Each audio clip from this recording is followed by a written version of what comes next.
কুড়িগ্রামের নাগেশ্বরী উপজেলায় ব্যতিক্রমী এক হালখাতার আয়োজন করেছে উপজেলা ভূমি অফিস। দিনব্যাপী এই হালখাতায় মানুষজন আসছেন কর পরিশোধ করতে। বিস্তারিত জানাতে যুক্ত হচ্ছেন প্রতিনিধি মনোয়ার হোসেন লিটন। লিটন, সাধারণ মানুষের উপস্থিতি সেখানে কেমন দেখছেন? ধন্যবাদ আপনাকে। কুড়িগ্রামে নাগেশ্বরী উপজেলায় যেই হালখাতাটির এখন আয়োজন করা হয়েছে এটা কিন্তু একেবারে ব্যতিক্রম। কেননা আমরা জানি পয়লা বৈশাখ উপলক্ষে হালখাতা করে ব্যবসায়ীরা, যে ব্যবসায়ীরা পুরাতনকে ভুলে নতুনভাবে নতুন বছর শুরু করে এবং সেই হালখাতাটি খুব জমজমাট হয়, আমরা প্রতি বছর সেটি দেখি। তবে কুড়িগ্রামের নাগেশ্বরী উপজেলায় উপজেলা ভূমি যিনি কর্মকর্তা তিনি কিন্তু এবারে একটি ব্যতিক্রম হালখাতার আয়োজন করেছে আমরা দেখেছি। এই ব্যতিক্রম হালখাতায় কিন্তু বিশেষ করে যারা খাজনা দেয় বা কর দেয় তারা আজকে সারাদিন আসবেন এই উপজেলা ভূমি অফিসে এবং তারা হালখাতা করবেন। এই হালখাতার আয়োজন যিনি করেছেন সেই কর্তৃপক্ষের কাছ থেকে আমরা যেটি জানতে পেরেছি সেটি হচ্ছে বিভিন্ন ভোগান্তি হয় এই হালখাতা, বিশেষ করে কর দিতে গেলে ক্রেতারা বা যারা গ্রাহক আছেন কিংবা তারা বলেন যে এই হালখাতা পরিশোধ করতে গিয়ে বিভিন্ন সময় তাদের বেশ কিছু ভোগান্তির শিকার হতে হয়।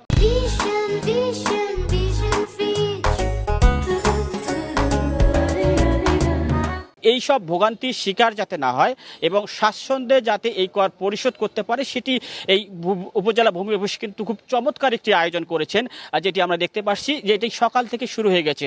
আমরা দেখেছি সকাল থেকে বিভিন্ন মানুষজন এই ভূমি অফিসে আসছেন এবং নির্বিঘ্নে তারা কিন্তু কর পরিশোধ করছেন এবং এক্ষেত্রে তারা কোনো প্রকার ঝামেলা পোহাতে হচ্ছে না এবং খুব ভালোভাবে তারা এই কাজটি সম্পন্ন করছেন যেটি আমরা দেখছি।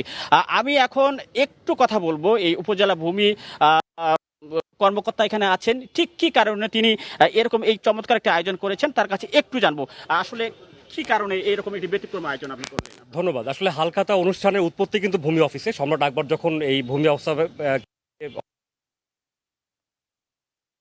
তো এখন ভোগান্তি আমরা শুনে থেকে অভিযোগ মানুষ যাতে খাজনা দিতে পারে, সহজে দিতে পারে সেটার জন্য এই আয়োজনটা করেছি বা ঐতিহ্যকে ফিরিয়ে নিয়ে আসেন।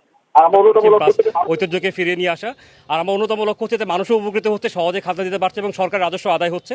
আমাদের টোটাল এই বছরের খাজনার টার্গেট হচ্ছে 65 লক্ষ টাকা। তো আমি যেটা দেখছি যে আমরা আজকে একদিনেই তার 10% বা 6.5 লক্ষ টাকা আমরা আদায় করতে পারবো। তো এটাই আমার কাছে মনে হচ্ছে যে এই উদ্যোগটি মানে বেশ সফলতা পাচ্ছে আর কি।